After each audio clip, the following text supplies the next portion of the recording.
So Andy has a question here, basically how to get back to the main timeline after he is making his adjustments to the individual video clips that wouldn't align. And so we'll show him how to do that.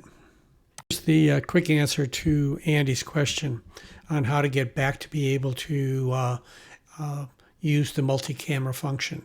When you double clicked and you entered into the compound camera clip, multi-camera clip, you can move the different elements or the different media clips within it, but you can't switch cameras.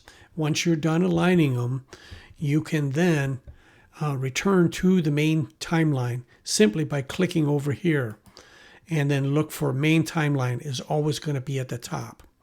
Now, when you're on the main timeline, if your compound camera clip is selected as it is here, but you're not playing back, you're only looking at it, you can't clip. You can switch cameras, but you can't clip. You're looking for a razor blade up here, not the double arrows. And in order to do that, you would start playing. In other words, you play it, and now we can switch to the other camera. We make a cut down here on the timeline. We switch back, we make another cut on the timeline. And you notice when we're up here, we see the razor blade. Now, the other way to do this, and let me just stop this playing here for a second, is, okay, so this is selected, and we've already said that you can't switch or you can't make cuts this way. But what you can do is you could just unselect this, have nothing selected on the timeline. And now you can scrub across to the exact frames where you want to make your cut, and then you can make your cut. You'll notice here that this made the cut.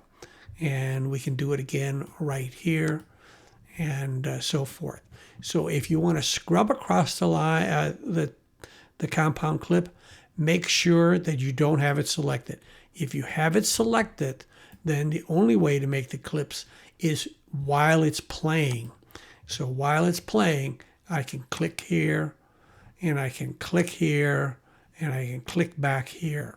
And you notice that if anything is selected, we're not even on the segment where it's not selected, but something is selected. So we stop it and we unselect everything. Now that we get back into this clip, we can start making cuts again as long as nothing is selected. There we go. We go like that. We go like that. So remember the two differences. If it's selected, you can only make cuts while it's playing. If nothing is selected, you can scrub across and you can make cuts. If you're within a compound clip, you cannot make any cuts at all. In order to switch between the details of the compound clip and the main timeline, you click over here.